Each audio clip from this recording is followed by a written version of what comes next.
வணக்கம். என் பேர் கமல்ராஜ். நான் மன்னார் பிரதேசத்தை சேர்ந்த நான். இந்த ஐடி பிளாட்ஃபார்ம் இந்த பிஸ்னஸை ஏறத்தாழ கடந்த 6 வருடங்களாக செய்து கொண்டு வரேன். இந்த ஐடி பிளாட்ஃபார்ம் பிஸ்னஸ்ன்றதை நான் சிறு வயதிலிருந்து இப்படியான ஒரு ஸ்தாபனம்கிட்ட தொடங்கணுமென்ற ஒரு கனவு, ஒரு ஆசை எல்லாருக்கும் இருக்கிற மாதிரி எனக்கும் இருந்தது. அதன் அடிப்படையில் காலங்கள், சூழ்நிலைகள், வாழ்க்கையில் யுத்தங்கள் நடந்ததால் அதை சரியாக என்னால் செயற்படுத்த முடியலை. சரியாக 2009 யுத்தம் முடிந்ததுக்கு பிற்பாடு எனக்கு இந்த ஐடி பிளாட்ஃபார்ம் தொடங்குறதுக்கான என்னுடைய விதையை முதலாவது நான் போட்டேன். அதன்படி நிறைய நபர்களை சந்திச்சிருந்த நான், அவர்கிட்ட இதில் ஆலோசனைகள் பெற்றிருந்த நான், உதவிகள் கேட்டிருந்த நான்.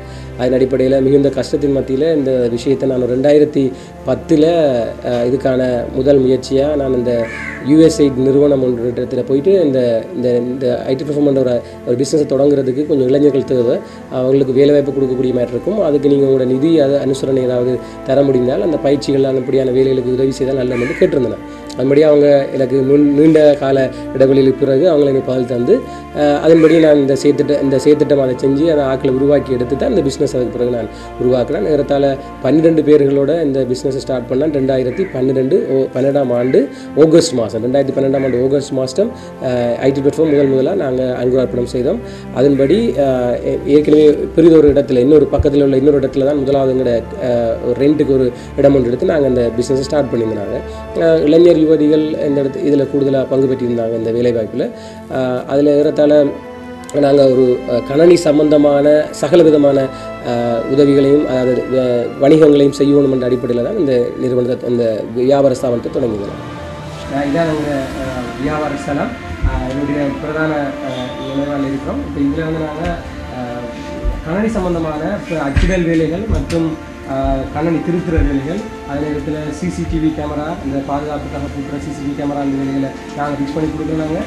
அதே நேரத்தில் பார்த்தீங்கன்னு சொன்னால் எங்களோட பிரதேசத்தில் இருக்கக்கூடிய கணனிகள் பழுதாகும் போது அதை திருத்துறது, அதோடு தொடர்புடைய பிரிண்டிங் வேலைகள், மற்றொரு வியாபார ஸ்தலங்கள் அல்லது மதஸ்தலங்கள் அல்லது தனியார்களுக்கோ இணையதளங்கள் தேவையான அந்த இணையதளங்களை நாங்கள் செய்து கொடுக்குறோம், நாங்கள் உருவாக்கி கொடுக்குறோம். அதே நேரத்தில் சிறு சிறு மென்பொருட்கள் மன்னாருக்கு தேவையான சிறிய அளவிலான மென்பொருட்கள் நாங்கள் டிசைன் பண்ணி கொடுக்குறோம். அப்போ இவ்வாறான சேவைகளில் பார்த்தீங்கன்னா இதில் இருக்கக்கூடிய மெஷின்ஸ் எல்லாம் அந்த பிரிண்டிங் வேலைகளுக்காக நாங்கள் வச்சுருக்கிறோம். அதே நேரத்தில் டிசைனர்ஸ் எல்லாம் இருக்கிறாங்க, கணினி வேலைகள் செய்கிறார்கள், திருத்தரவர்கள் இருக்கிறாங்க. இந்த மாதிரியான சேவைகளை நாங்கள் செய்து வரோம். ஏறத்தாழ நான் 6 வருட காலத்தில் என்னுடைய வணிக முயற்சியில் சொல்லப்போனால் மன்னாரில் இப்படியான கணனி சம்பந்தமான தொழில்கள் மிகவும் குறைவாக இருக்குது. ஏறத்தாழ நான் நினைக்கிறேன் இந்த மாதிரியான போட்டியாளர்கள் ஒரு 6 அல்லது 5 நபர்கள் மாத்திரம்தான் இந்த மாதிரியான தொழிலை செய்கிறவர்களாக இருக்கிறாங்க. அதில் விசேடமாக எங்களுடைய யுத்தத்தால் பாதிக்கப்பட்ட பிரதேசம்ன்றதுனால இப்போ தான் கணனிகள் உள்ளே வந்து கொண்டிருக்கு. மக்கள் இப்போ தான் அந்த கணனி சம்பந்தமான அறிவு பெற்றிருக்கிறாங்க. அதனால் எங்களுக்கு ஆரம்பத்தில் வேலைவாய்ப்பு, எங்களுக்கு அந்த பிஸ்னஸுடைய ஓடர்ஸ் மிகவும் குறைவாக இருந்தது. பிற்பட்ட காலங்களில் தான் மக்கள் கணனியை பாவிக்க இந்த மாதிரி தொழில்நுட்பங்களை பயன்படுத்த ஆரம்பிச்சதுக்கு பிற்பாடு தான் எங்களுக்கு வணிகம் இப்பொழுது தான் எங்களுக்கு சூடு பிடித்தது. அதே நேரத்தில் நிதிங்கிறது ஒரு பெரிய பற்றாக்குறையாக இருக்குது. எங்களுக்கு என்னென்னா நிதி சாதாரணமாக நீங்கள் தொழில் தொடங்குறதுக்கு சிறிய அளவு நிதியில் நாங்கள் ஒரு சிறிய தொழிலை தொடங்கலாம். ஆனால் இந்த மாதிரி தொழில்நுட்பங்களை பயன்படுத்தி தொழில் செய்கிறதா இருந்தால் இதனால் பெரிய நிதிகள் முதலீட்டாக தான் இது சாத்தியப்படும்.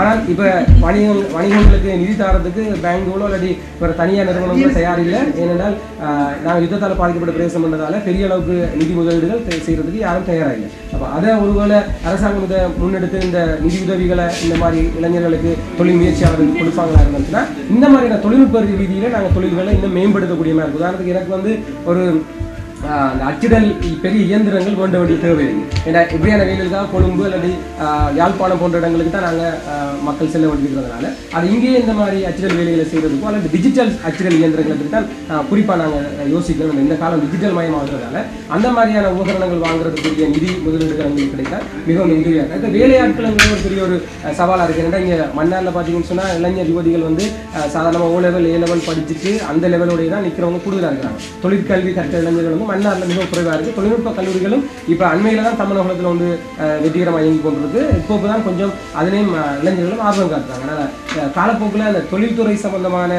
படிப்பும் அது சம்பந்தமான இளைஞர்களும் ஆர்வம் காட்டி தொழிற்பயிற்சியில் எடுக்கும்போது இந்த மாதிரி தொழில்நுட்ப துறைகளில் நாங்கள் பெரிய வேலைகளை செய்கிறதுக்கு எங்களுக்கு உதவியாக இருக்கும். குறிப்பாக ஒரே ஒரு விஷயத்தை நான் சொல்ல விரும்புகிறேன். அது சாஃப்ட்வேர் துறைன்னு சொல்லக்கூடிய அது மென்பொருள் தயாரிக்கிற ஒரு துறை இன்னும் மன்னாரில் யாருமே இன்னும் சரியாக தொடங்கலை. இப்போ நாங்கள் தான் அதை சிறிய அளவில் செய்து கொண்டிருக்கோம். ஆனால் அது பெரிய அளவில் செய்கிறதுக்கு எதிர்கால திட்டங்கள் வகுத்திருக்கிறோம். ஆனால் அதுக்கு போதிய வேலையாட்கள் தொழில்நுட்ப அறிவோட மன்னாரில் இல்லை. எல்லாருமே கொழும்பு அல்லது வேறு இடங்களில் அவங்க குடிபெயர்ந்து போகிறாங்க, படித்தோன்னே அங்கே போய் வேலைக்கு போயிடுறாங்க. அதனால் இங்கே அந்த மாதிரி இளைஞர்கள் நிற்கிறது குறைவு. அப்போ அதை நாங்கள் கொஞ்சம் இந்த இளைஞர்களை ஊக்கப்படுத்தி அந்த மாதிரி சவால்களை நாங்கள் இவ்வளோ காலம் ஃபேஸ் பண்ணிக்கிறோம். அதை வெற்றி கண்டோம்னா நிச்சயம் இந்த தொழில்துறை வந்து மன்னாருக்கு பெரிய ஒரு வரப்சாக அமையும் என்பதை என்ன நம்பி.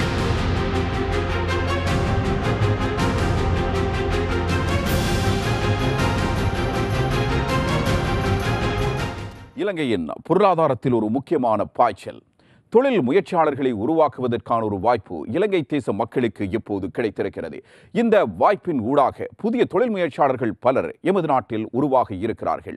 சிறிய நடுத்தர அளவிலான பல தொழில் முயற்சியாளர்களுக்கு ஒரு அரிய சந்தர்ப்பம் கிடைத்திருக்கிறது. கைத்தொழில் துறையாக இருந்தாலும் சரி, விவசாய துறையாக இருந்தாலும் சரி, இந்த அரிய வாய்ப்பு உங்கள் அனைவருக்கும் உரித்தானது. மிக முக்கியமாக இலங்கையில் இருக்கின்ற அத்தனை பேருமே கலைத்திறன் படைப்புத்திறன் மிக்கவர்களாக இருக்கின்றார்கள். இவர்களுக்கு கரம் கொடுப்பதற்கு மிக முக்கியமான தேவையாக இருப்பது நிதி தேவை. இந்த நிதியினை இப்பொழுது அரசாங்கம் உங்கள் கைகளுக்கு கொண்டு சேர்க்க இருக்கிறது. இதன் மூலமாக பல நன்மைகளை எமது நாட்டுக்கும் உங்களுக்கும் பெற்றுக்கொள்ளக்கூடிய வாய்ப்பு இருக்கிறது. இதற்காக அறிமுகம் செய்யப்பட்டிருக்கின்ற அந்த வேலை திட்டம் வேறு எதுவும் அல்ல, உங்களுடைய அபிமான வேலை திட்டமாக மாறப்போகிற, இலங்கையினுடைய பொருளாதாரத்தினை உச்ச நிலைக்கு கொண்டு செல்ல போகிற என்டர்பிரைஸ் ஸ்ரீலங்கா.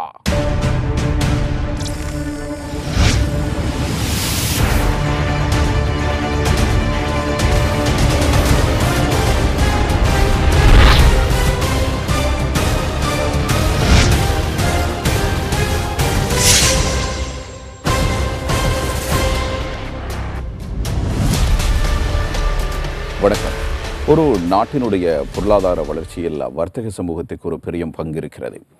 வர்த்தக சமூகங்கள் எடுக்கின்ற முயற்சிகள், அதே நேரத்தில் அவர்களுடைய ஏற்றுமதிகள் தொடர்பிலும், அதே நேரத்தில் அவர்களுடைய தொழில்துறை சார்ந்த தயாரிப்புகள் தொடர்பிலும் மிகுந்த அவதானம் எப்போதும் பெறப்படுகிறது.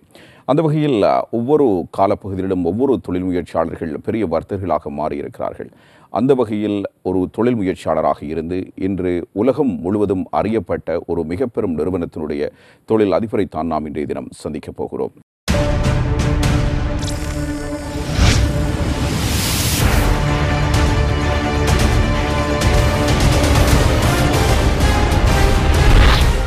உங்களுக்கு தெரியும், மாம் பிஸ்கட் நிறுவனம், மாம் பிஸ்கட் லங்கா பிரைவேட் லிமிடெட் நிறுவனத்தினுடைய முகாமைத்துவ படிப்பாளர் GNMM நசாருதீன் அவர்களை இன்றைய நிகழ்ச்சியில் நாங்கள் சந்திக்கிறோம். வணக்கம்.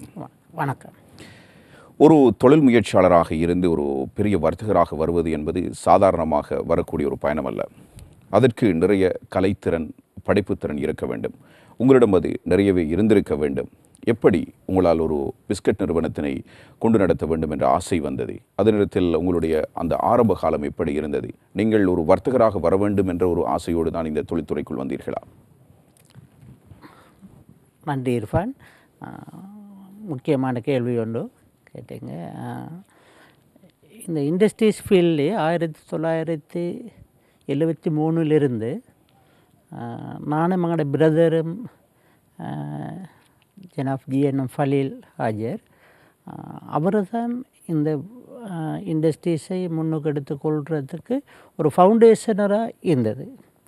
அவரோட வழிகாட்டல் மூலம் நான் அவரோட பிரதர் நாங்கள் 2 பேரும் சேர்ந்து தான் இந்த ஸ்தாபனத்தை இந்த இடத்துக்கு கொண்டு வச்சிருக்கிறது. இது 1978 இப்போ 40 வருட காலமாக ஒரு 40 ஊழியர் கொண்டு ஆரம்பித்து இப்போ ஒரு 800 ஊழியர்கள் செய்யக்கூடிய இடமாக அமைந்துள்ளது. ஆனால் நீங்கள் கேட்ட மாதிரி இந்த தொழில்நுட்பத்தை முன்னேற்றம் காண்பதற்கு பெரும் முயற்சிகளை அடைய வேண்டிய நிலைமை உள்ளது.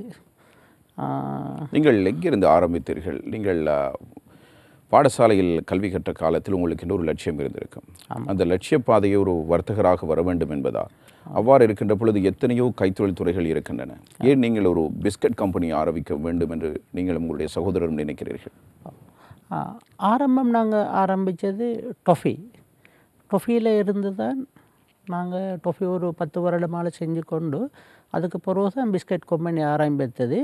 ஆனால் அதோட ஃபீல்டு வந்தது எனக்கு இது 20 வயசுலேருந்து, பிரதருக்கு 25 வயசுலேருந்து அங்கோட ஃபீல்டு இண்டஸ்ட்ரீஸாக தான் இருந்தது. ஆனால் நாங்கள் இண்டஸ்ட்ரீஸ் ஃபீல்ட்லே தான் ஒவ்வொன்றையும் அடைந்து வந்து ஒவ்வொரு ஐட்டமாக போட்டு ஒரு சொல்லப்போனால் ஒரு பிஸ்கெட்டை செய்வதற்கு ஒரு 400 முறை பிஸ்கெட்டை செஞ்சு அதில் ஒரு ரெசிபியை கொண்டு தான் அந்த பிஸ்கெட்டை மார்க்கெட்டுக்கு போடுறதுக்கு அந்த குவாலிட்டி என்பதை நாங்கள் என்ன மாதிரி மக்களுக்கு அதை கொடுக்கணும், அந்த குவாலிட்டியை பாதுகாத்துக்கிறதுக்கு அங்கே பிஸ்கட் ஃபேக்டரியில் அதை என்ன செய்ய வேண்டும் என்ற கருத்தை தலையில் வைத்து கொண்டு தான் அங்கே டிரெக்டர் போர்டு இயங்கினது. அதாவது நீங்கள் கூறுவது ஒரு 400 சாம்பிள், அதாவது 400 சாம்பிள் மாதிரிகளை தயாரித்து ஒரு ரெசிபியை கொண்டு தான் அந்த பிஸ்கெட்டை மார்க்கெட்டுக்கு போடுறதுக்கு நாங்கள் ஒழுங்கு செய்வது. ஆம், ஏன் டொஃபியிலிருந்து நீங்கள் பிஸ்கட்டுக்கு மாறுகிறீர்கள்? டொஃபி அன்றைய காலகட்டத்தில் டொஃபி 50 சமாக இருந்தது, அது 60 சமாக்க முடியாது. ₹1 இருந்தது, ₹1.25 ஆக்க முடியாது. டொஃபி 50 சத்து இருக்கும்போது கொக்கா கோலா ஒரு போத்தல் ₹2.40. ஆனால் அது ₹19 ஆயிடுச்சு. டொஃபி ₹2 ஆகலை ஒரு நாள். ஆனால் இந்த இதால் டொஃபியுடைய எதிர்காலம் கேள்விக்குறியாக அமைந்தது. அதனால தான் எங்களோட டிரெக்டர் போர்டு தீர்மானித்து நாங்கள் டொஃபியிலிருந்து பிஸ்கெட்டுக்கு மாறுறதுக்கு அதான் காரணம். இது எந்த காலப்பகுதியில்? இது 1988 மட்டும். அதாவது உங்களுடைய இந்த தொழில்துறை சார்ந்ததை பார்க்கின்ற பொழுது நீங்கள் 78ஆம் ஆண்டில் இந்த தொழிலுக்குள்ள பிரவேசிக்கிறீர்கள். இலங்கையில் திறந்த பொருளாதார கொள்கை அறிமுகப்படுத்தப்பட்டதற்கு பிறகு எத்தனையோ கைத்தொழில் துறைகள் வளர்ச்சி அடைந்திருக்கின்றன. பல நாடுகளுக்கு ஏற்றுமதி செய்யக்கூடிய பொருட்கள் இலங்கையிலே உற்பத்தி செய்யப்படுகின்றன. அதன் அடிப்படையில் பார்க்கின்ற பொழுது இன்று உலகளாவிய ரீதியில் கிட்டத்தட்ட 30க்கும் மேற்பட்ட நாடுகளுக்கு உங்களுடைய உற்பத்தி அனுப்பப்படுகின்றன. அவ்வளவு வரவேற்பை பெற்ற ஒரு பிஸ்கட்டாக பிஸ்கட் விளங்குகின்றது. இந்த நேரத்தில் பலருக்கும் ஆச்சரியமாக இருக்கும், இங்கிருந்து கொண்டு ஒரு உற்பத்தி சர்வதேச ரீதியாக பல நாடுகளோடு போட்டி போட்டு அந்த நாடுகளில் விற்பனை செய்கின்ற அளவுக்கான சந்தை வாய்ப்பை பெற்றுக்கொள்வதற்கின்ற அளவுக்கான ஒரு தரமான ஒரு தயாரிப்பினை நீங்கள் மேற்கொள்கிறீர்கள் என்பது குறித்து இந்த வேளையில் எழுகின்ற ஒரு பிரதானமான கேள்விதான், இந்த பயணத்தை நீங்கள் எப்படி ஆரம்பித்தீர்கள் என்று. உங்களுடைய தந்தையார் ஒரு வர்த்தகராக இருந்தாரா? தந்தையார் அவர் ஒரு வர்த்தகராக, சாதாரண ஒரு வர்த்தகராக தான் இருந்தது. பிறகு பிரதரை மேண்டையும் முறிச்சுப்புத்தான் அங்கட இந்த இண்டஸ்ட்ரீஸ் ஃபீல்டுக்கு காரணமாக அமைந்தது. ஆரம்பத்தில் வீட்டில் நீங்கள் செய்தீர்கள்? இல்லை, ஆரம்பத்தில் ஒரு சின்ன ஃபேக்டரியில் ஒரு 40-50 பேரை கொண்ட ஊழியர்கள் இருந்தார்கள். அவங்கள வச்சுத்தான் ஆரம்பத்தில் நானும் எங்களோட சேர்மனும் நாங்கள் தான் பிஸ்னஸில் போவது. சாதாரணமாக உதாரணத்துக்கு சொல்ல போனால் இப்போ கண்டி, கம்பல்ல, புசல்லாவை, நுவரெலியை, வெளிமடை, பதுல்ல, பண்டாரவெல்ல, பசரை, லுணுகலை, பிபில்ல, மையங்கனை, இந்த ஏரியாவில் நாங்கள் எல்லாம் போயிட்டு ஒரு ஆராய்ச்சி ஒன்று பண்ணி இந்த மார்க்கெட்டுக்கு என்ன மாதிரி சாமான்களை போட வேணும் இதெல்லாம் தாங்க ஒரு மேனேஜர் மூலமாக அறியாமைக்கு இது நாங்களே இதை அறிஞ்சு கொண்டு தான் இந்த பிஸ்னஸுக்கு இறங்கினது. அதாவது நீங்கள் ஒரு தயாரிப்பினை மேற்கொள்வதற்கு முன்பாக நாடு தழுவிய ரீதியில் சுற்றி பார்த்துக்கிறீர்கள். அதாவது நீங்கள் குறிப்பாக மலைய பகுதிகளில் அதிகளவாக சென்று எவ்வாறான பிஸ்கட்டுகள் பயன்படுத்தப்படுகின்றன, மக்கள் எதை விரும்புகிறார்கள் என்பது குறித்து அறிந்ததற்கு பிறகுதான் உங்களுடைய தயாரிப்பினை மேற்கொள்கிறீர்கள், அப்படியா? கண்டிப்பாக மலைநாட்டு பகுதியில் மட்டுமல்ல, எங்கிட்டு காலி மாத்தரை, அங்கே ஜெஃப்னா, கிளிநொச்சி, வவுனியா, பொலன்னறுவை, இது போன்ற இடங்களிலும் ஒவ்வொரு ஏரியாவுக்கும் என்னென்ன மாதிரி பிஸ்கெட்டுகள் போகும், இதில் மக்களில் வெற்றி இந்த பிஸ்கெட்டை சாப்பிட்றதுக்கு என்ன மாதிரி அவங்களோட ரிக்வஸ்ட் இருக்குது, அதுக்கமைய நாங்கள் பிஸ்கெட் தயாரிக்கணும்ன்ற எண்ணத்தோடு நாங்கள் தேவைப்பட்டதை சமைக்காமைக்கு மக்களுக்கு எது தேவையானதுன்னு ப்ரொடக்ஷன் பண்ணி கொடுப்பது தான் ஒரு கம்பெனியின் லட்சியம் என்று நான் நினைக்கிறேன். அதை எப்படி நீங்கள் அறிந்து கொண்டீர்கள்? இந்த பிஸ்கெட்டை தான் விரும்புகிறார்கள், இன்ன கலவைகள் கலக்கப்பட்ட பிஸ்கெட்டை தான் மக்கள் விரும்புகிறார்கள் என்பதை எப்படி தெரிந்து கொண்டீர்கள்? இது எங்களோட R&D டிபார்ட்மெண்ட்டில் ரீசர்ச் பண்ணி இதை ஆராய்ந்து சொல்லுவாங்க. மக்களுக்கு தேவைப்படக்கூடிய பிஸ்கட் இதுதான். இதுலேயும் உண்மையிலே ஸ்ரீலங்காவை பொறுத்தளவில் இந்த இந்த ப்ரைஸ் ஒன்று இருக்குது, ₹20, ₹50, ₹100, ₹200. இந்த ப்ரைஸுக்கும் அது போகணும். அந்த ப்ரைஸையும் டச் பண்ணி தான் நாங்கள் ஒவ்வொரு ப்ரொடக்ஷனையும் செய்ய வேண்டிய நிலைமையாக இருக்கிறது. அந்த அடிப்படையில் தான் நீங்களுடைய வியாபாரத்தை நீங்கள் ஆரம்பித்தது. கிட்டத்தட்ட இப்பொழுது 78 நீங்கள் ஆரம்பித்திருந்தால் 40 அதாவது 4 தசாப்த கால அனுபவம் உங்களுக்கு இருக்கிறது இந்த தொழில்துறையில். ஆரம்பத்தில் இதற்கான நிதி வசதிகள் எப்படி இருந்தன? ஆரம்பத்தில் நிதி வசதிகள் எங்களுக்கு, நாங்கள் ஒரு உதாரணத்துக்கு சொல்ல போனால் 50 மூட மாவால் வேலை செஞ்சு அடுத்தது 100 ஆக்கி அடுத்தது 150 ஆக்கி அடுத்தது 200 ஆக்கி இதைத்தான் 500 மூடைக்கு கொண்டு வர்றது. ஒரே அடி 500 மூடைக்கு நாங்கள் எங்களோட பிஸ்னஸை பெருசாக்கணும் திட்டமிட்டு போயிருந்தால் நாங்கள் சில பிரச்சனைகளுக்கு மாட்டிக்கொள்வோம். பெரிய எண்ணத்தோடு போனால் எங்களோட பிஸ்னஸில் பல ஆண்டு காலமாக அந்த பிஸ்னஸை கொண்டு போக இல்லாத நிலைமை வந்திருக்கு. என்னென்னு கேட்டால் இது சில ரெசிபி பிள்ளையொண்டு வந்தால் ஒரு 200 மூட மாவே முதுக்குற நிலைமைக்கு போக வேண்டிய நிலைமை இப்போ இருக்கிறது. அந்த நேரம் நாங்கள் அப்படி செஞ்சு ஒரு 200 மூட மாவை ஒதுக்கினால் எங்களுக்கு இந்த நிறுவனத்தை ஃபினான்ஸ் பண்ணி இதை செஞ்சு கொண்டு போகக்கூடிய இயலாத நிலைமைக்கு நாங்கள் தள்ளுபட்டிருப்போம். நீங்கள் அவ்வாறான அனுபவத்தை பெற்றிருக்கிறீர்களா? நிச்சயமாக இது ஒவ்வொரு புதிய பிஸ்கெட்டுகள் தயாரிக்கும் போது சில பிளவுகள் வந்து இதை மாதிரி பல கணக்கான டொன்கள் ஒதுக்கி இது கோழித்தீன் போன்ற ஒதுக்கி இப்படி கோழித்தீன் போன்ற சாப்பாட்டுக்கு இதை விற்றிருக்கிறோம். ஆனால் இது சாதாரணமாக ஒரு சின்ன மனுஷனுக்கு இதுக்கு முகம் கொடுக்க கஷ்டம். அப்படி ஆரம்பத்திலே பெருசாக போனால் அந்த இண்டஸ்ட்ரீஸுகளை பொறுத்தளவில் இந்த மாதிரி தீவுகள் தான் வந்து விழுகிறது. நீங்கள் உங்களுடைய தொழிலை ஆரம்பிக்கிறீர்கள். ஆரம்பத்தில் டொஃபி பிஸ்கட் என்று நீங்கள் அந்த வகையை சார்ந்த தரமான பொருட்களை உற்பத்தி செய்ய வேண்டும் என்று நினைக்கிறீர்கள். இந்த சந்தர்ப்பத்தில் உங்களுடைய இந்த ஆரம்ப கால பகுதியில் நீங்கள் நெருக்கடியை சந்தித்த சந்தர்ப்பங்கள் இருக்கின்றனவா? அதாவது நிதி போதாமல் வந்து அல்லது உங்களுடைய சந்தையில் உங்களுடைய பொருட்களை விற்பனை செய்ய முடியாமல் நீங்கள் தவித்து கொண்டிருந்த சந்தர்ப்பம், அதிலிருந்து மீண்டு வந்த சந்தர்ப்பங்கள் என்றும் ஏதேனும் உங்களுக்கு ஞாபகம் இருக்கிறதா? நிச்சயமாக ஒரு வியாபாரி என்ற முறையில் பார்க்கும்போது அவருக்கு ஒன்றாவது நம்பிக்கை. இந்த நம்பிக்கைன்னு செல்வது மனுஷன் மத்தியில் வந்துட்டால் நிதி தேவையில்லை. நிதின்னு சொல்கிறது நம்பிக்கை இல்லாட்டி தான் நிதி தேவை. நம்பிக்கை இருந்தால் வேண்டி எடுத்துகிட்ட சாமான்களை எடுக்கலாம், சாமான்களை ப்ரொடக்ஷன் பண்ணலாம், விற்கலாம். ஒரு வியாபாரிக்கு நம்பிக்கைன்னு செல்வது 1 லட்சமாக இருக்கலாம், 1 கோடியாக இருக்கலாம், 100 கோடியாக இருக்கலாம். நம்பிக்கைன்னு செல்வது அதை நிலைநாட்டணும். ஒரு எந்த வியாபாரியாக இருந்தாலும் நம்பிக்கை, சொன்ன டேட், சொன்ன டைம், சொன்ன மாதம், இதை மிஸ் பண்ணினா அவர் ஒரு வியாபாரி இல்லைன்னு தான் எந்த மனுஷனும் நினைக்க வேண்டும். அப்படி ஒரு வியாபாரம் பண்ணும்போது நம்பிக்கையை உடைத்தால் எந்த மனுஷனுக்குமே எந்த வியாபாரத்துலேயுமே முன்னுக்கு வரக்கூடிய சான்ஸ் இல்லை. இலங்கையை பொறுத்தளவில் எல்லாரும் டெக்ஸ்டைல் செய்கிறாங்க, எல்லாரும் ரைஸ் மில் செய்கிறாங்க, எல்லாரும் வெஹிக்கிள் செய்கிறாங்க, எல்லாரும் ஃபேக்ட்ரி செய்கிறாங்க. ஆனால் எல்லாரும் முன்னேறுவதில்லை. இது காரணம் அவங்களோட அடிப்படை பிளானுகள் உள்ள பிழைகள். எல்லாம் செஞ்சு நஷ்டம் கொடுக்குறாங்களும் இருக்கிறாங்க, முன்னேறாங்களும் இருக்கிறாங்க. இவங்களுடைய பிளானில் பிள்ளை தான் இதுக்கு காரணமாக அமைகிறது. திட்டமிடல் சரியாக இருந்தால் அதனை சரியான முறையில் நிறைவேற்றிக் கொள்ளலாம் என்று நீங்கள் நினைக்கிறீர்கள். அதாவது வர்த்தகத்தில் வெற்றியிட்டலாம். அதனோடு இணைந்ததாக தன்னம்பிக்கையும் வேண்டும் என்று குறிப்பிடுகிறீர்கள். இப்பொழுது ஒரு புதிய தொழில் முயற்சியை ஆரம்பிக்க நினைக்கும் போதே ஒரு மனதிற்குள் ஒரு நெருக்கடி வந்து விடுகிறது. இதுக்கான நிதியை எவ்வாறு தேடிக்கொள்வது, இதனை எவ்வாறு சந்தைப்படுத்துவது, இத்தனை நிறுவனங்கள் இருக்கின்றனவே, இதற்குள் இருந்து கொண்டு எம்முடைய நிறுவனத்தினை நாம் எப்படி முன்கொண்டு செல்வது, எம்முடைய பொருட்களை எப்படி நாம் சந்தைப்படுத்துவது என்ற பல கேள்விகள் பலருக்கும் எழுகின்றன. இதற்கு நீங்கள் கூறும் ஆலோசனை என்ன? நிச்சயமாக ஒரு பிஸ்னஸ் என்ற முறையில் எடுத்துக்கொண்டால் ஒரு ஆள் இருந்ததுக்கு மனித வளம் இருந்ததுக்கும் பிஸ்னஸ் பண்ண முடியாது. பொருளாதாரம் இருந்ததுக்கும் பிஸ்னஸ் பண்ண முடியாது.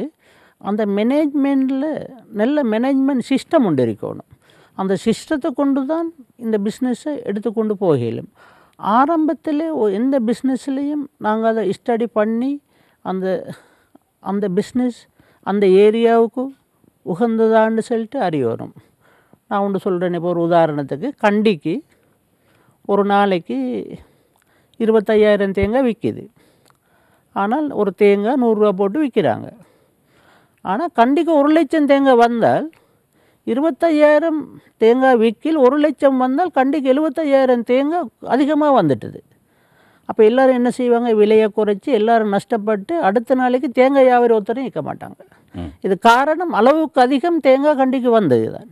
இது போன்ற வியாபாரங்கள் செய்யும்போது ரொம்ப அதே மாதிரி பேக்கரி சைடு எடுத்துக்கிட்டால் அந்த ஊருக்கு ஒரு நாளைக்கு எத்தனை பான் விற்கிறேன்னு பார்த்து 2500 பான் விற்கிறா இருந்தால் பேக்கரியில் 2000 போடுறா இருந்தால் இன்னும் ஒருத்தருக்கு சான்ஸ் இருக்குது 500 பான் போட. ஆனால் இது அப்படி இல்லை, எல்லாரும் பிஸ்னஸ்ன்னு சொல்லிட்டு போடுறாங்க. 2500 தான் விற்கலாம், பிஸ்னஸ் போட்டுறாங்க 5000 விற்கிற அளவுக்கு இன்றைக்கி ப்ரொடக்ஷன் பண்ணிட்டு போகிறாங்க. அப்படி வந்தால் அந்த பிஸ்னஸில் வந்தது எல்லாரும் வீழ்ச்சி அடைவாங்க. அது போன்ற சிந்தனையில் இல்லாமைக்கு தான் இந்த பிஸ்னஸை முன்னெடுத்து செல்வதற்கு இன்னமொத்தர் செய்கிறதை இல்லாமல் வேறொரு ஐட்டத்தை செஞ்சு முன்னுக்கு வர்றதுக்கு எவ்வளோ சான்ஸ் இருக்குது. உதாரணத்துக்கு சொன்ன போனால் ஒருத்தர் ஊசி செய்கிறா இருந்தால் இன்னமொத்தர் நூலை செய்யணும். அப்போ ஊசியை செஞ்சுன்னு போனால் ஊசிக்குள்ள டிமாண்ட் குறைஞ்சி போகும். இது மாதிரி எந்த தொழிலையும் எடுத்தால் இன்றைக்கி ஒரு உண்மையில் இன்றைக்கி அங்கே நாட்டில் இந்த கவர்மெண்ட்டும் மக்களுக்கு ஒரு நல்லொரு சேவையை செய்கிற நாடிக்குது. ஒரு 10-20 பேர் சேர்ந்து ஒரு சின்ன சின்ன கைத்தொழில் ஒன்றை அமைச்சு இவங்க முன்னேறத்துக்கு வழி. ஆனால் ஆரம்பத்தில் கஷ்டப்படணும், ஒரு 3 வருஷம் செஞ்ச உடனே ஆதாயத்தை காண இல்லாது கஷ்டப்பட்டு ஆக கீழுக்கு வந்து தான் ஒரு பிஸ்னஸ் முன்னுக்கு போகிற நிலைமை ஏற்பாடு. இது பிஸ்னஸ்காரர்கள் எல்லாருமே இதுக்கு முகம் கொடுத்து தான் இருக்கிறாங்க. ஒரே அடியாக வெற்றியை காண இயலாது, படிப்படியாக தான் போய் அந்த பிஸ்னஸில் வெற்றியை காண வேண்டும். இதுதான் என் அபிப்பிராயம்.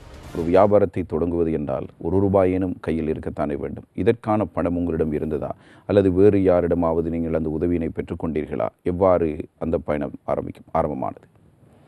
ஆரம்பத்தில் நான் சொன்ன மாதிரி அந்த நம்பிக்கை என்று சொல்கிறது எங்களோட வியாபாரத்துக்கு ஒரு பார்ட்னரை விட முக்கியமானது தான் நம்பிக்கை.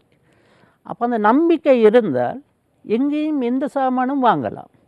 இந்த நம்பிக்கைன்னு செல்றதை ஏற்படுத்தி விட்டால் அந்த தொழிலுக்கு பொருளாதாரம் என்பது பணம் என்பது தேவைப்படாது. அந்த நம்பிக்கையை ஏற்பட்டு கொள்வது ஒவ்வொரு பிஸ்னஸ்லேயும் அது 5000 ரூபாயாக இருக்கலாம், 5 கோடியாக இருக்கலாம். அதாவது நீங்கள் சொல்வது தொழில்துறை சார்ந்து வர்த்தகர்களுக்கு இடையில் வியாபாரிகளுக்கு இடையில் காணப்படுகின்ற நம்பிக்கை. நான் கேட்பது தொழில்துறை சார்ந்து உங்களுடைய மூலப்பொருட்களை நீங்கள் உற்பத்தி செய்வதற்கான அந்த நிதி, உங்களுடைய ஒரு ஃபேக்டரி ஒன்றை நீங்கள் அமைக்க வேண்டும், ஒரு தொழிற்சாலை ஒன்றை நீங்கள் அமைக்க வேண்டும் என்றால் அதற்கான நிதி தேவைப்படும், அதற்கான காணியை நீங்கள் பெற்றுக்கொள்ள வேண்டிய தேவை இருக்கும். இது இவைகளை எப்படி பெற்றுக்கொண்டீர்கள்? இந்த பயணம் எப்படி ஆரம்பித்தது? இது ஆரம்பத்திலே நான் சொல்ல வாரது, நாங்கள் டொஃபி கம்பெனி செஞ்சு அதிலிருந்து டொஃபி செஞ்சு இதை விற்று அதில் கொஞ்சம் கொஞ்சமாக நாங்கள் முன்னேற்றத்துக்கு வந்து இதில் எனக்கு ஒரு இப்போ ஞாபகத்துக்கு வருது, 1983 நாட்டில் ஒரு கலவரம் ஒன்று வந்து டொஃபி கொடுத்த செக்கெல்லாம் திரும்பிச்சு. ஆனால் அந்த நேரமாக நாங்கள் இதை கைவிடாமைக்கு இந்த முயற்சியை விடாமுயற்சி வெற்றிக்கு வழின்னு சொல்லுவாங்க. இந்த முயற்சியை கொண்டு நாம் இதை கொண்டு போய் அந்த 83 ஏற்பட்ட அங்கட இலாபத்தையோலையும் இதில் அடையாமைக்கு நாங்கள் வெற்றியை கொண்டு இதில் ஒவ்வொரு பிளானோட ஒரு மாதத்து பிளான், ஒரு வருடத்து பிளான், 3 வருடத்து பிளான், 5 வருடத்து பிளான், 10 வருஷத்து பிளான், அந்த 10 வருஷத்து பிளானுக்குள்ளுக்கு அதை பிளான் பண்ணி போனால் இந்த இதில் வர பிஸ்னஸில் முன்னேற்றத்தில் அந்த பிளானில் 10 வருஷத்துக்கு நாங்கள் அடையக்கூடிய கேபிட்டல் எங்களுக்கு சேர்ந்து வந்திருக்கு. இதை கொண்டு தான் அந்த பிஸ்னஸை பெருசாக்கி கொண்டு போவது. இன்றைக்கு எங்களோட நாட்டில் எந்த இதை எடுத்துக்கொண்டாலும் ஒரு பெரிய பிஸ்னஸ்மேனாக வந்திருந்தால் அவர் ஒரு சின்ன இதிலிருந்து தான் வந்திருப்பார். அந்த எக்ஸ்பீரியன்ஸ் இருந்தால் தான் இன்றைக்கு எங்களை போன்ற நாட்டில் இன்றைக்கு முன்னேற்றம் அடைகிறதுக்குள்ள வாய்ப்புகள் அதிகமாக உள்ளது. உங்களுக்கு தெரியும், இப்பொழுது இந்த அரசாங்கம் ஒரு திட்டத்தினை அறிமுகம் செய்திருக்கிறது. இதை பற்றி எல்லோரும் இப்போது பேசிக்கொண்டிருக்கிறார்கள். அதான் என்டர்பிரைஸ் ஸ்ரீலங்கா. அதாவது இலங்கையில் புதிய தொழில் முயற்சியாளர்களை, தொழில் வாண்மையாளர்களை உருவாக்குவது. அதாவது படைப்புத்திறன், கலைத்திறன் இருக்கின்ற எத்தனையோ பேர் இருக்கிறார்கள். அவர்களுடைய புதிய சிந்தனைகள் இருக்கின்றன. வர்த்தக ரீதியாக புதிய இலக்கை அடைய வேண்டும் என்ற நோக்கம் இருக்கிறது. ஆனால் அவர்களுக்கு தேவையான நிதி போதாமல் இருக்கிறது. இதனை அரசு வங்கிகளினூடாக, வணிக வங்கிகளினூடாக பெற்றுக்கொள்வதற்கான ஒரு நடவடிக்கை இப்போது மேற்கொள்ளப்படுகிறது. இவ்வாறான நிதிகளை பெறுவதனூடாக அல்லது அரசாங்கம் வழங்குவதனூடாக இலங்கையினுடைய பொருளாதாரத்தில் ஏதேனும் ஏற்றம் ஏற்படும் என்று நீங்கள் நினைக்கிறீர்களா? நிச்சயமாக. இன்றைக்கு மலேசியா போன்ற நாடுகள் எடுத்துக்கொண்டால் அங்கு பிஸ்னஸ் செய்கிறார்கள் கூட, உற்பத்தியாளர்கள் கூட. இன்றைக்கு மலேசியா இயங்குவதே அங்குள்ள உற்பத்தி பொருட்களை வெளிநாட்டுகளுக்கு ஏற்றுமதி செய்வதனால். அதே மாதிரி இன்றைக்கு ஸ்ரீலங்காவிலையும் ஒரு பிஸ்னஸ்மேன்கள் கூட கொள்ள அந்த நாட்டுக்குள்ள பொருளாதார வளர்ச்சியும் கூடுறது. இதைத்தான் இன்றைக்கு ஐடென்டிஃபை பண்ணி அந்த நாட்டில் பிஸ்னஸை கொண்டு போய் வேறு நாட்டுக்கு அந்த சாமான என்னமாலும் சரி மட்டையாலும் சரி அனுப்புறதுக்குள்ள வழியை தோன்றால் அங்கோட நாட்டு செல்வந்தம் அடையும். ஏன்னா வெளிநாட்டிலேருந்து $, வரும். இதை அடையிறதுக்கு இன்றைக்கு உண்மையில் எல்லா நாட்டிலையும் எந்த கவர்மெண்ட்டும் இதுக்கு ஒரு ஒத்துழைப்பு கொடுத்து கொண்டு போகுது. அதே மாதிரி இன்றைய காலகட்டத்தில் ஸ்ரீலங்கா கவர்மெண்ட்டும் இதை செய்கிறதுக்கு முன்னுக்கு வந்தீங்கன்னு சொன்னால் அங்கோட எதிர்காலத்து அங்கோட மக்களுக்கு முன்னேற்ற பாதையில் போவதற்கு மிக இலவான வழி ஒன்று துறைப்படுகிறது. ஏன்னால் அங்கோட காலத்தில் அப்படி ஒன்று இருக்கல. இன்று ஒரு 20 பேர் சேர்ந்து நாட்டு கவர்மெண்ட்டில் உள்ள இதில் நிதியை பெற்றுக்கொண்டு இவங்களுக்கு இந்த வியாபாரத்தை செய்கிறதுக்குள்ள நல்ல ஒரு பாதை வெட்டப்பட்டுள்ளது. ஆனால் இந்த பாதையிலே போயிட்டு அதை வெற்றி அடைகிறதுக்கு இவங்களுக்கு ஏலும் ஒரு தனி எண்ணத்தோடு இல்லாமல் தண்ட ஒரு படிப்பு துறையில் கூட படித்தாக்கள் இருக்கும், ஒரு ஃப்ரெண்ட்ஸ் மாதிரி இருப்பாங்க, இவங்களோட ரிலேஷன் இருக்கும். இவங்க மூலமாக ஒவ்வொருத்தரும் ஒவ்வொரு லட்சம் கேபிட்டலில் போட்டு 30 பேர் சேர்ந்தால் 30 லட்சம் ஆகும். இந்த 30 லட்சத்துலேயும் இந்த பிஸ்னஸை என்ன செய்வதுன்னு சொல்லிட்டு அட்லீஸ்ட் ஒரு மஸ்கட் முதலாவது போட்டு அதை பெக் பண்ணி அதுக்கு ஒரு பேர் அடித்து அதையும் கூட எக்ஸ்பெக்ட் பண்ணுறதுக்குள்ள வாய்ப்பு இருக்குது அங்கட நாட்டில். இதெல்லாம் அது எனக்கு முடியாது, எனக்கு அதை செய்ய இயலாது என்று கத்துறது தான் எங்களோட பழக்கங்கள். அதை ஏலான்னு நினைக்கப்படாது, வேண்டியது ஒன்றை செய்யலாம். தொதல் சரி செஞ்சு, மஸ்கட் சரி செஞ்சு, முட்டாசி சரி செஞ்சு இதை ஏற்றுமதி பண்ணுறதுக்கு. ஏன்னா எங்களோட ஸ்ரீலங்காவை எடுத்துக்கொண்டால் இங்குள்ள மக்கள் 2 கோடி, முழு நாட்டையும் எடுத்துக்கொண்டால் 700 கோடி மக்கள் இருக்கிறாங்க. உலகத்திலேயுமே முழு உலகத்திலேயுமே 700 கோடி மக்கள் இருக்கக்குள்ள எங்களுக்கு வெளி மார்க்கெட்டில் எவ்வளோ ஒரு இலக்கை அடையிறதுக்குள்ள வாய்ப்புகள் மேலதிகமாக உள்ளது. இதை அடையிறதுக்கு தான் நாங்கள் ஒவ்வொரு இலங்கை பிரஜைகளும் இதை அடையிறதுக்குள்ள கட்டத்தை எடுக்கிறதுக்கு தான் ஒவ்வொரு முயற்சியும் பிரிக்கணும். சரி, நீங்கள் ஒரு வெற்றி கண்ட வர்த்தகர், அதனால் உங்களிடம் கேட்கிறேன். நான் ஒரு இந்த அரசாங்க வங்கி ஒன்றிலோ அல்லது தனியார் வங்கி ஒன்றினூடாக ஒரு நிதியினை பெற்றுக்கொள்கிறேன் ஒரு வியாபாரத்தை தொடங்குவதற்காக.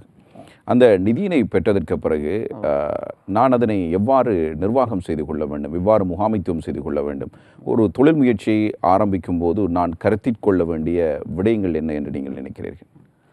நிச்சயமாக அதை எடுக்கும்போது நினைக்க வேண்டும், நான் எடுப்பது இது ஒரு கடன், இதை நான் 4 வருடத்துக்குள் திருப்பி கொடுக்க வேண்டும்.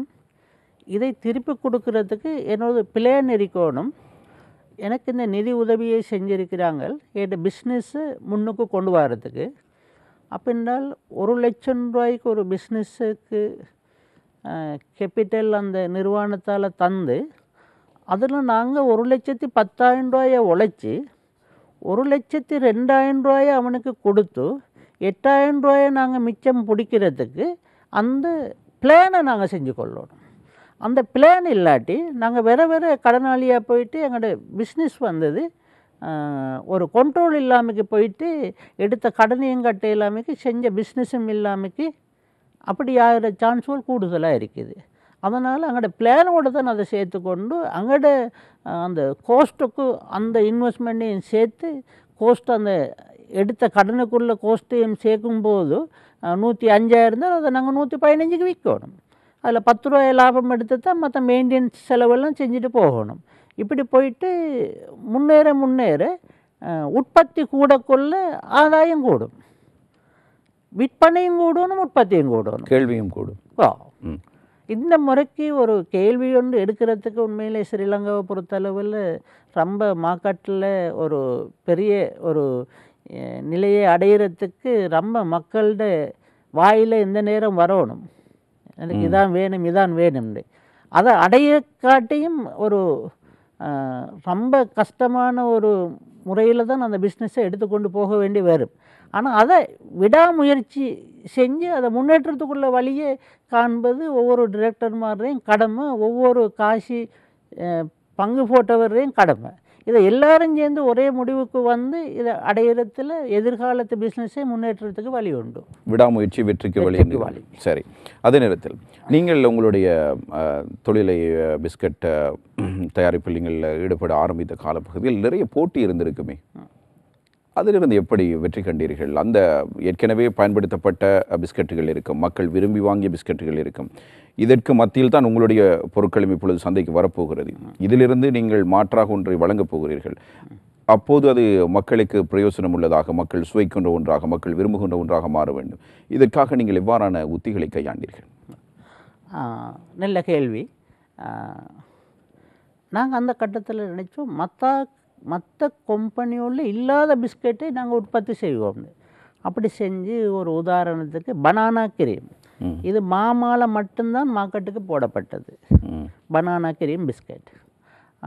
இது போன்ற சோட்டிஸ் biscuit, orange cream, Sotis biscuit, milk biscuit, mango puff, chocolate chips.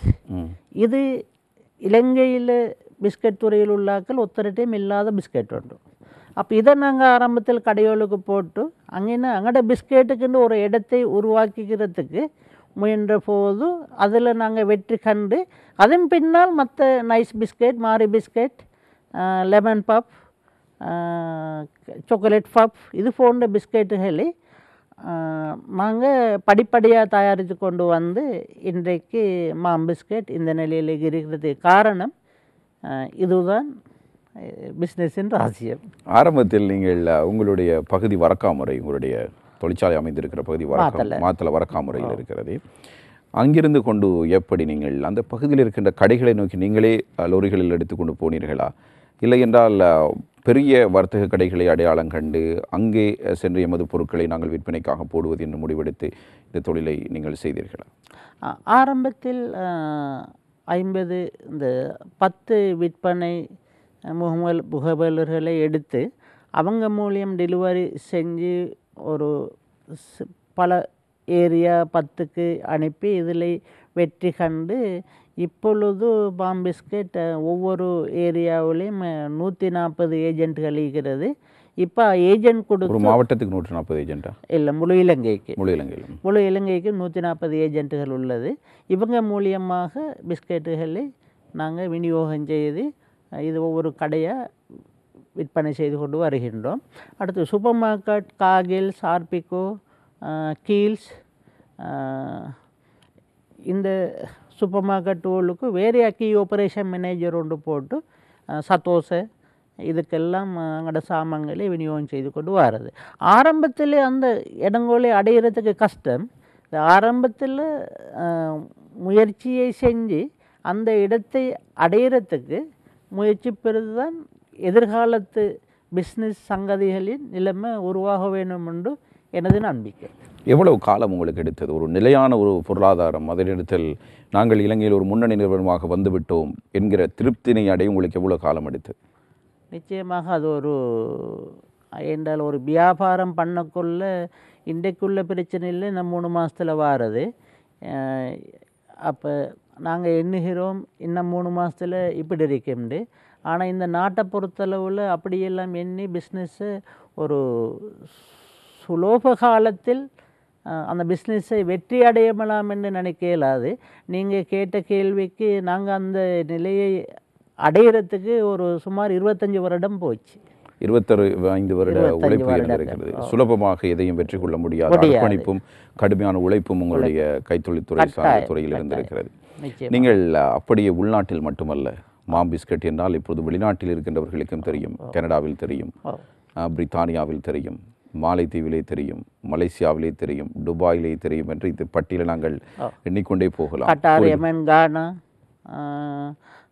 செரோலியன், UK இது போன்ற இப்பொழுது 28 நாடுகால மாம் பிஸ்கட்டுகள்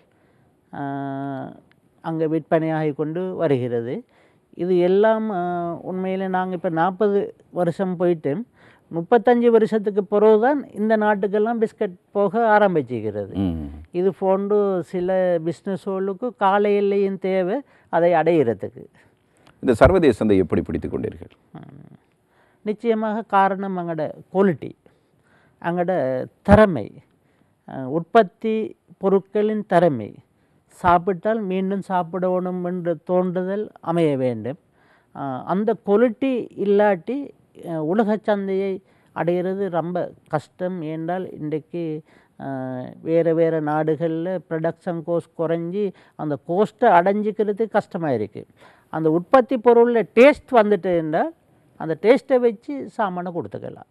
உங்களுக்கு சவாலாக இருந்திருக்கிறதா? இலங்கையினுடைய பொருளாதாரம் ஒவ்வொரு அரசாங்கத்தினுடைய காலப்பகுதியிலும் ஏறும் இறங்கும். இப்பொழுதெல்லாம் மக்களுடைய வாழ்க்கை செலவினங்கள் தொடர்பில் பேசப்படுகிறது, அதனத்தில் வரி அதிகரிப்பு பற்றி பேசப்படுகிறது. இவ்வாறான விடயங்களும் சில காலப்பகுதியில் உங்களுடைய தொழில்துறையை பாதிக்கக்கூடியதாக இருந்திருக்கும். நிச்சயமாக. உதாரணத்துக்கு சொல்ல போனால் இப்போ 3 வருஷத்துக்கு பற்றி $1 135 ரூபா, இன்றைக்கு அது 160 ரூபா. அப்போ இதெல்லாம் வந்து raw material, milk powder, cocoa powder, lecithin, glucose, இந்த போன்ற ரோ மெட்டீரியல் எல்லாம் இன்றைக்கு 135 ரூபா அன்று இருந்தது, இன்றைக்கு 160 ரூபா. அன்று விற்ற பிஸ்கெட் பேக்கெட் 30 ரூபா, அது இன்று 30 ரூபா.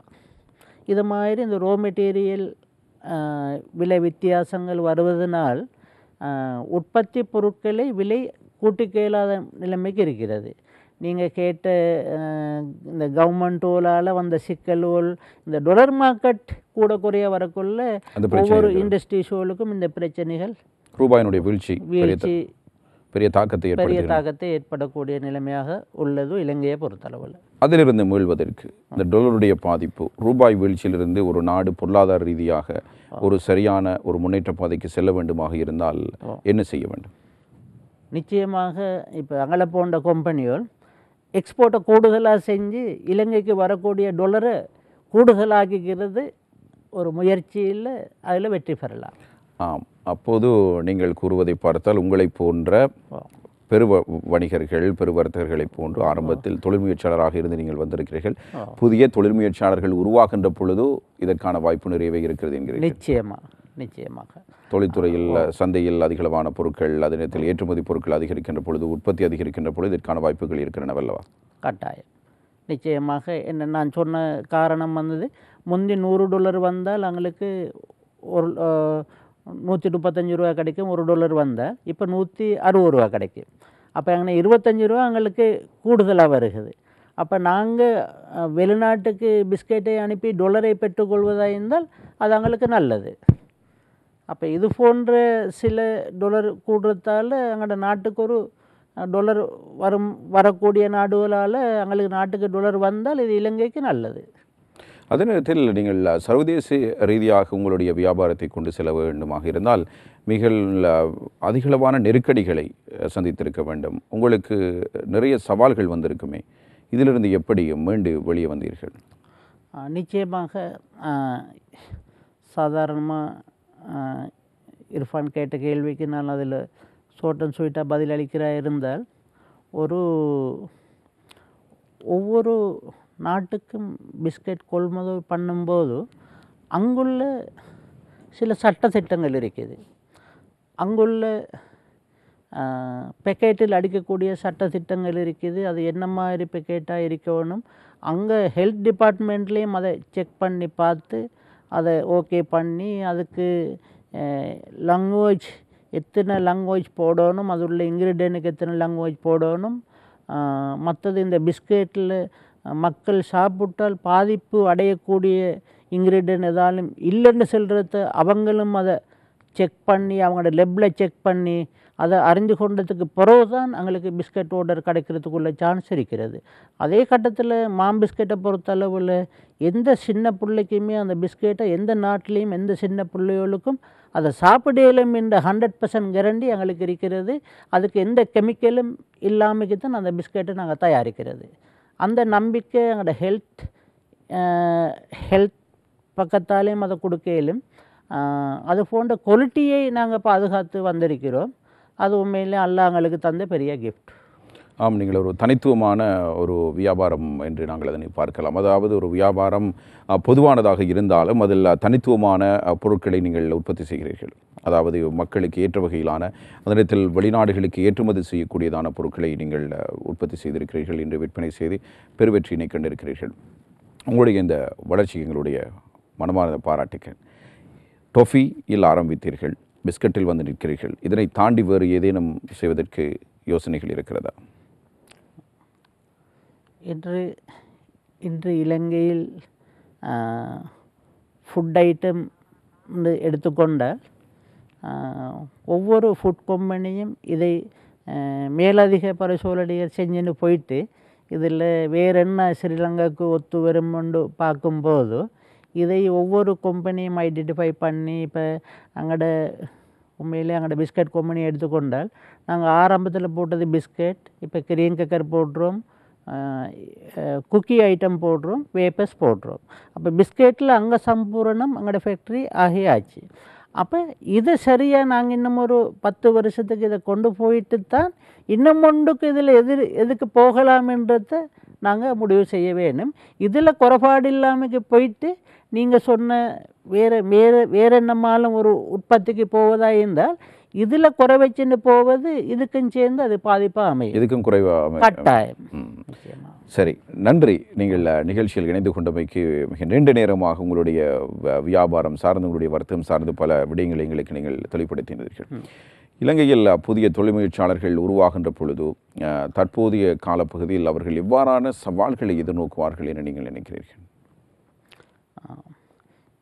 இலங்கையை பொறுத்தளவில் இப்போ புதுசாக பிஸ்னஸோ ஆரம்பிக்கும் போது இந்த நம்பிக்கைன்னு நான் ஆரம்பத்தில் சொன்ன மாதிரி எந்த பிஸ்னஸும் இலங்கையில் செக் டீலிங்கில் தான் போய் கொண்டிருக்கிறது. இந்த செக்கு திரும்பாத பாட்டிக்கு கொடுத்துக்கிறதுக்கு பேங்கரண்டி எடுத்துக்கொண்டு சாமான் கொடுக்கணும். இந்த பேங்கரண்டியை எடுத்துக்கொண்டு சாமானை கொடுக்குற அளவுக்கு சாமானில் தரமா வந்து புதிய உற்பத்தியாளர்கள் அதை வெற்றிகரமாக தான் அதிலிருந்து தப்பிக்கிறதுக்கு தான் செய்யும் பொருளை திறமையாக செஞ்சால் பேங்கரண்டியும் கூட எடுக்கலாம். அதுக்கும் அந்த செய்கிற பொருளை திறமையாக செஞ்சு டேஸ்ட்டாக செஞ்சு குவாலிட்டியாக செஞ்சால் பேங்கரண்டியும் எடுத்துக்கொண்டு சாமான் கொடுக்கலாம். இது போன்று இப்போ உதாரணத்துக்கு லொன்ட்ரி இருக்குது. லொன்ட்ரியில் உடுப்பை அயன் பண்ணுறவன் குவாலிட்டியாக அயன் பண்ணால் குயின்ஸ் லொன்ட்ரிக்கு கொடுக்குறோம். அவன் 800 rupees எடுக்கிறான் ஒரு கோட்டை அயன் பண்ணி எடுக்கிறது. நார்மலானவன் 300 எடுக்கிறான். ஆனால் அவனுக்கு கொடுக்குறோம் இல்லை, 800 காரணம் தான் என்ன குவாலிட்டி. இதை மாதிரி தான் செய்யும் பொருளை குவாலிட்டியாக சென்றால் நடுக்கடலில் நாங்கள் இருந்தாலும் கஸ்டமர் அங்கே வருவார்கள். இது ஒரு வியாபாரியினுடைய சரியான கணக்கு. அதாவது ஒரு பொருளை உற்பத்தி செய்கின்ற பொழுது, தயாரிக்கின்ற பொழுது தரமானதாக அது இருக்க வேண்டும். எனவே மக்கள் விரும்பக்கூடிய அளவிலான உற்பத்திகளாகவே இருக்க வேண்டும் என்று நீங்கள் விரும்புகிறீர்கள். நன்றி ஜிஎன்எம் நசாருதீன் அவர்களே. நீங்கள் இதுவரையும் எங்களோடு இணைந்து இந்த புதிய தொழில் முயற்சியாளர்களை ஊக்குவிக்கின்ற வகையிலும் அதனுடைய உங்களுடைய தனிப்பட்ட வாழ்க்கையில் உங்களுடைய முன்னேற்றகரமான வாழ்க்கை தொடர்பிலும் பல்வேறு விடயங்களை எங்களோடு பகிர்ந்து கொண்டீர்கள். உங்களுக்கு எமது மனமார்ந்த நன்றிகளை நாங்கள் தெரிவித்துக் கொள்கிறோம். நன்றி இர்ஃபான் அவர்களே. இவ்விடத்துக்கு என்னை அழைத்து